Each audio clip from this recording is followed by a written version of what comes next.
Hey guys, welcome back to the channel. और ये MRS करते करते ये एमआरएस की एग्ज़ाम भी हो चुकी है। आई मीन टीजीटी पीजीटीज़ की तो हो चुकी है, नॉन टीचिंग स्टाफ अभी भी बचा हुआ है। एंड इस वीडियो में हम पीजीटी के लैंग्वेज सेक्शन के बारे में बात करेंगे, जो 2-3 क्वेश्चंस है डाउटफुल। और बहुत सारे मुझे कमेंट्स भी आ रहे हैं कि क्या हुआ क्या नहीं हुआ। ठीक है, मतलब कुछ तो सीधे ही बोल रहे हैं कि वो लैंग्वेज सेक्शन क्वालिफाई नहीं कर पाए हैं। तो आई डोंट नो इस बारे में मैं क्या कहूँ। ठीक है, हाँ, मुझे ऐसा लग रहा है, पता नहीं इस बार कि पीजीटी में लैंग्वेज सेक्शन की वजह से मतलब बहुत सारे लोग जो है, बहुत सारे एस्पिरेंट्स जो है, जिनका मेन पेपर अच्छा गया भी होगा, तो वो ये क्वालिफाइंग पार्ट के चक्कर में नहीं कर पाया। मतलब ऐसा लग रहा था कि हाँ, 8 नंबर ही तो लाना है 20 में से, क्या हो जाएगा उसमें। बट ईएमआरएस ने बता दिया कि क्या हो सकता है। ठीक है, उनकी इंग्लिश भी वैसी ही थी जैसी उनकी हिंदी थी। ठीक है, तो चलो ये तो क्वालिफाइंग था। बट आप लोग भी जैसे हॉस्टल वार्डन्स और नर्सिंग स्टाफ वगैरह जो है, वो भी हल्के में ना ले, क्योंकि आपका तो कट ऑफ ही बनेगा। ठीक है, आप जितने कर पाओगे, अगर 10 में से 10 करते हो तो वो आपके सीधे सीधे मार्क्स जुड़ेंगे आपके कट ऑफ में। ठीक है, उसके आपके मतलब उससे आपका स्कोर बनेगा, है ना। तो आप जितने ज़्यादा अटेम्प्ट कर सकते हो उतना ही आपका फ़ायदा है। तो अभी भी आपके पास 5-6 दिन का समय है, अच्छे से लैंग्वेज की प्रैक्टिस कीजिए। और हम अब बात करेंगे लैंग्वेज सेक्शन के बारे में, तो चलिए शुरू करते हैं। तो चलिए शुरू करते हैं। आपके सामने है ये पीजीटी का जनरल इंग्लिश का पार्ट। ठीक है, तो पहला क्वेश्चन था कि अच्छा, मैं और एक और चीज़ बता दूं कि मैं ना पार्ट ऑफ स्पीच और ये सारे टॉपिक्स जो है वो करवाना चाह रही थी। ठीक है, और जो मैं प्रैक्टिस सेट भी लेकर आई थी उसमें भी ये सारी चीज़ें थी। बट कुछ लोगों का क्या कहना रहता है कि अरे मैडम, ये तो है नहीं सिलेबस में, आप क्यों करवा रहे हो, फालतू में सिलेबस बढ़ा रहे हो, ये वो। तो मैं उन लोगों को बता देना चाहती हूँ कि आप जैसे लोगों की वजह से ना, जो बाकी जो क्वालिफाई करना भी चाहे वो भी नहीं कर पाए, क्योंकि आप आके जो पढ़ा रहा है उसको बिल्कुल डीमोटिवेट कर देते हो कि फिर उसका मन ही नहीं करता है कि अरे क्या पता आएगा कि नहीं आएगा।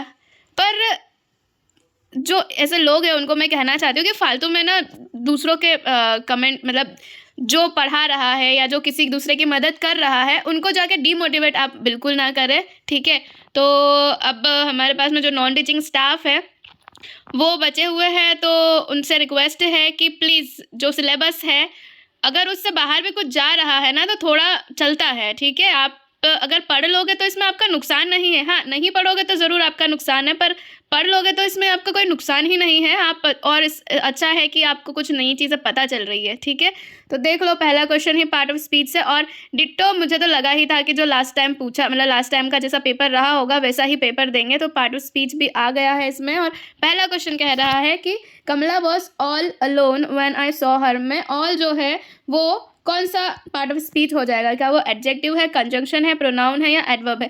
तो देखो, कंजंक्शन और प्रोनाउन तो ये है नहीं, और एडजेक्टिव ऑलरेडी है। वो अलोन जो है वो एडजेक्टिव ऑलरेडी है। ठीक है, क्योंकि वो क्या बता रहा है, कमला की परिस्थिति बता रहा है कि वो कैसी है, तो अकेली है, तो वो ऑलरेडी एडजेक्टिव है, तो एडजेक्टिव हमारा होगा नहीं वो। ठीक है, और एक और चीज़ होती है कि अगर क्या हो कि सब्जेक्ट के बाद लिंकिंग वर्ब से कोई चीज़ अगर जुड़ रही है, ठीक है, तो हम वहाँ पर क्या लगा देते हैं, आपका एडवर्ब लगा देते हैं। तो हमारा आंसर क्या हो जाएगा, यहाँ पर एडवर्ब हो जाएगा। फिर हमारे पास में आता है कि choose the option in which jumble word है। जंबल वर्ड भी देखो, कोई ऐसा रॉकेट साइंस नहीं है कि आपको नहीं करना आएगा, है ना। तो इसमें देखो, हम चारों जो है वो पहले आप ना क्या किया करो कि चारों को लगा के देखा करो कि सेंटेंस जो है वो मीनिंगफुल बन रहा है कि नहीं बन रहा है। अगर मैं ABDC लगा के देखूँ तो क्या बन रहा है, क्या with what he received last year. फिर क्या बोल रहा है, the present warning is mild. तो क्या ये सेंस बना रहा है? क्या बिल्कुल नहीं बना रहा है, तो ये हमारा कैंसिल हो जाएगा फर्स्ट वाला। उसके बाद BADC बोल रहा है वो कि ही received last year with what the present warning is mild contrasted. ये भी कोई सेंस नहीं बना रहा है, तो ये भी हमारा नहीं होगा। बचा हमारे पास में ABCD। तो क्या बोल रहा है, with what he received last year is mild contrasted the present warning. ये भी कोई सेंस नहीं बना रहा है। फिर बचता है हमारे पास में DCAB। तो देखो, आप ये भी कर सकते हो कि अगर दो सेंटेंस, अगर आपको ऐसा लग रहा है कि हाँ ये दो सेंटेंस आपस में जा रहे हैं साथ में, तो उनको भी लगा के देखो। जैसे मैंने यहाँ पे किया था, C और A को लगा के देखा कि इस माइल्ड कॉन्ट्रास्टेड विथ वॉट। ठीक है, तो मुझे जहाँ दिखा मैंने वो आंसर कर दिया। तो हम अब इन दोनों को देखेंगे तो क्या हो रहा है, द प्रेजेंट वार्निंग, ठीक है, is mild contrasted with what he received last year. D C A B हमारा आंसर हो जाएगा यहाँ पर। क्लियर है। आगे बढ़ेंगे हम कि चूज द ऑप्शन। अब देखिए सिनोनिम एंटोनिम्स का तो मैं ज़्यादा कुछ कहूँगी नहीं, वही कहा था कि वोकैबलरी आप जितना करोगे उतना आपको आएगा, बट हम ऐसे वर्ड्स जो है इंटीग्रिटी जैसे वर्ड्स जो है वो सुनते ही रहते हैं कहीं ना कहीं। ऐसा नहीं है कि बहुत टफ कुछ पूछ लेंगे, जो सुनते हो आप वही आपसे पूछा जाता है। तो इंटीग्रिटी का यहाँ पे पूछा गया। तो इंटीग्रिटी का देखो एक तो होता है समावेश, ठीक है, समावेश हो गया कि बहुत सारी चीज़ों का क्या हो गया, ऐसा मिश्रण हो गया। या फिर आप दूसरे सेंस में कह सकते हो क्या, ऑनेस्टी, ठीक है, जो ऑनेस्ट हो, जो कैसा हो, राइटफुल हो या कैसा हो, मोरल हो, ठीक है, जिसमें नैतिकता हो, इसको भी हम क्या कहते हैं, इंटीग्रिटी कह सकते हैं। ठीक है, तो देखो बाकी सारे क्या इसमें से जो ओबीसेंस है वो क्या कहता है कि ओबीसेंस का मतलब क्या होता है, जो कैसा हो देखो ओबे से ही आप इसको समझने की कोशिश करो। ओबे का मतलब क्या होता है, ओबे का मतलब क्या होता है कि किसी चीज़ का क्या करना, पालन करना, ठीक है, मतलब किसी को कुछ फॉलो करना। एक तरीके से क्या कह सकते हैं हम, श्रद्धा, ठीक है। ओबीसेंस का मतलब होता है श्रद्धा। फिर है इंटेंसिटी, कि किसी के अंदर कैसी है, कुछ इंटेंस फीलिंग है, ठीक है, कुछ तीव्र भावना है, तो वो भी यहाँ पर इंटीग्रिटी का अपोजिट नहीं दे बता रहा है। और कॉम्प्लायंस का मतलब क्या होता है, किसी के आज्ञा का पालन करना, ठीक है। तो ये भी क्या है, इंटीग्रिटी से मिलता जुलता वर्ड है, पॉजिटिव वर्ड है ये।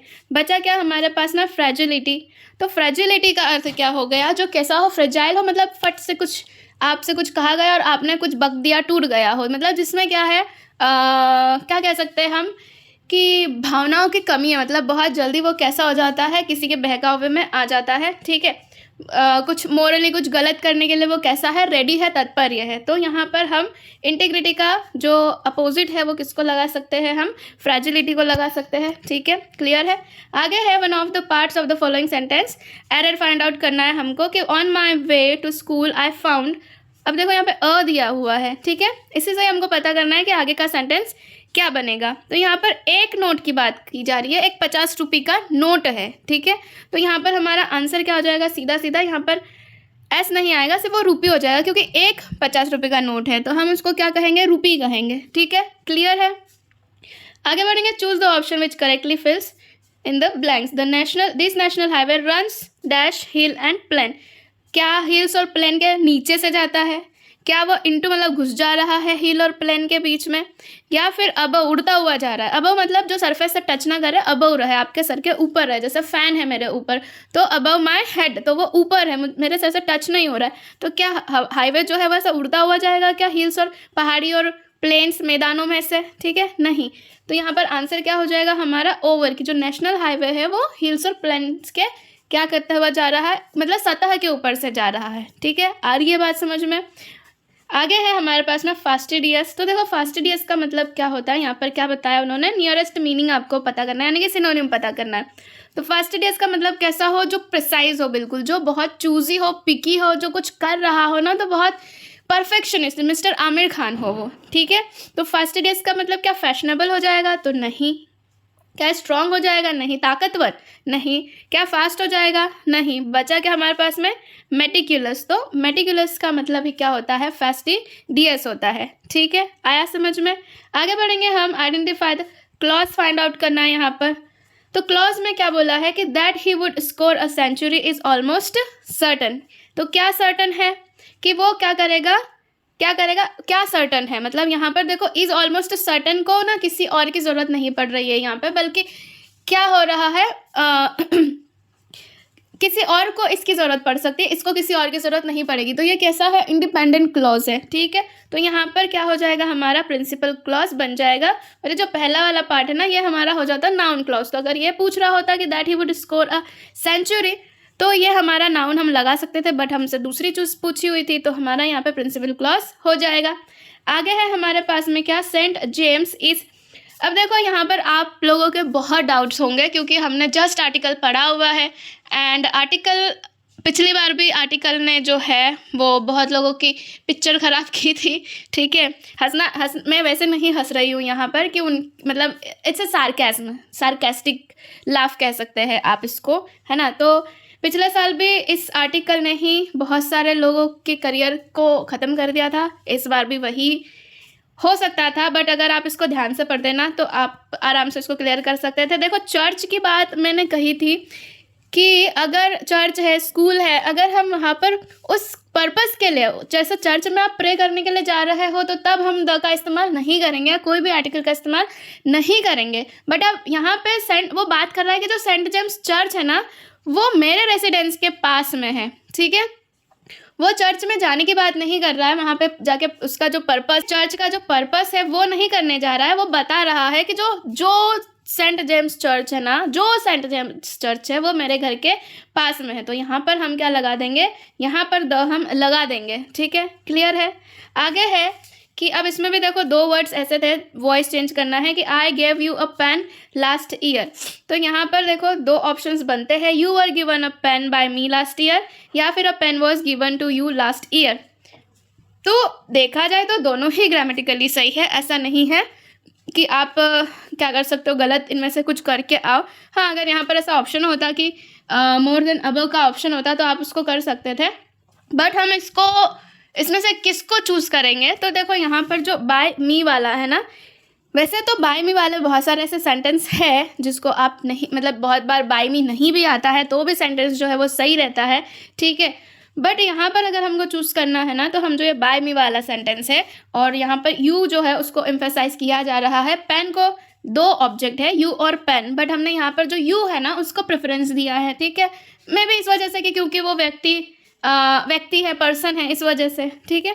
तो यहाँ पर हमारा आंसर क्या हो जाता है कि you were given a pen by me last year, ठीक है। अब बचा है हमारे पास में क्या, on the way we had. देखो मैं खुद यहाँ पर ग्रेट क्वालिटी करके आई हूँ, बट गूगल जो है वो कहता है ऑफ अ पुअर काइंड। अब वो उस पर डिपेंड करता है, आंसर की पे डिपेंड करता है कि क्या होता है, ठीक है, क्योंकि मैं खुद ऑफ ग्रेट क्वालिटी करके आई हूँ और एक दो जगह मैंने देखा भी है कि ऑफ ग्रेट क्वालिटी उन्होंने खुद ने किया है, ठीक है। बट अब वो कह रहा है, गूगल पे कह रहा है कि पुअर काइंड है, तो इसका अभी हम स्पेयर में रखते हैं, ठीक है। अगर ये सही हो जाता है तो बहुत सारे लोगों ने इसको किया भी है तो शायद वो क्वालिफाई कर भी जाए। तो इंग्लिश यहाँ पर ख़त्म होती है। अब हम पढ़ते हैं हिंदी की तरफ। तो हिंदी में देखो सबसे पहले था विलोम जो है असंगत, और ये ऐसा का ऐसा आई थिंक इस तरीके का ही कुछ लास्ट ईयर या ऐसा कुछ तो करवाया है। अगर आप प्लेलिस्ट जाके चेक करोगे तो मुझे ऐसा ध्यान आ रहा है कि सेम टू सेम ऐसा डिट्टो क्वेश्चन शायद पीजीटी लास्ट ईयर या टीजीटी लास्ट ईयर कहीं तो आया है ये, ठीक है। तो असंगत बताना है आपको, उत्कर्ष का निष्कर्ष, कनिष्ठ का ज्येष्ठ, निरामिष का शामिश या ग्राह का त्याज्य, ठीक है। तो इसमें देखो बाकी सब तो सही है आपका। यहाँ पर जो उत्कर्ष और निष्कर्ष है ना, इसका जो है वो जोड़ी जो है वो गलत है, ठीक है। उत्कर्ष का हो जाता है आपका अपकर्ष हो जाता है, ठीक है, अपकर्ष हो जाता है उत्कर्ष का, ठीक है। आगे है निम्नलिखित शब्दों में आकाश का पर्यायवाची नहीं पूछा है, तो अंबर है, तारापद है या अब। देखो अंबर, तारापद, अब्र तो होता है, मधुदूत नहीं होता है, तो हमारा आंसर क्या हो जाएगा, मधुदूत। फिर है वाकजाल, तो वाक धन जाल हो जाएगा इसका आंसर, ठीक है, क्योंकि यह तत्व आपका क्या है, व्यंजन संधि है, तो वाघ धन जाल नहीं होता, और वाक पूरा क नहीं आता है, और वाग जाल ऐसा नहीं होता है, वाक जाल का वाग जाल हो जाएगा, ठीक है। वह वीरोचित, तो वीर धन क्या हो जाएगा, ये उचित हो जाएगा, आपका स्वर संधि हो जाएगा। यहाँ पर जो व्याकरण को जानता हो उसका क्या हो जाएगा, यहाँ पे व्याकरण हो जाएगा, ठीक है। और वर्तनी की दृष्टि से शुद्ध वाक्य आपका हो जाएगा वधूत्सव। आगे है अनुलोम का हो जाएगा क्या, प्रतिलोम या फिर होता है विलोम। और विद्यासागर का हो जाएगा क्या, विद्या का सागर, ठीक है। फिर आ गया बेल न कूदे कूदे तंगी का हो जाएगा क्या, स्वामी के बल पर सेवक का साहस हो जाएगा, ठीक है। और बचा क्या है 120 में बयार का जो है पर्यायवाची होता है आपका पवन हो जाता है। तो हिंदी तो ठीक ठाक थी, इंग्लिश में ही बच्चों अगर आपने इसमें से 6-7 भी कर दिए होंगे और इंग्लिश में 2-3 भी कर दिए होंगे तो आपका क्लियर है। बाकी तो क्या कह सकते हैं, भगवान भरोसे देखते हैं क्या होता है। एंड अब नेक्स्ट मैं टीजीटी का लेकर आऊँगी आपके सामने लैंग्वेज कॉम्पिटेंसी, जो कि या इजी था वो तो इसके मुकाबले तो, ठीक है। तो yeah that's it for today, I will see in my next video, bye.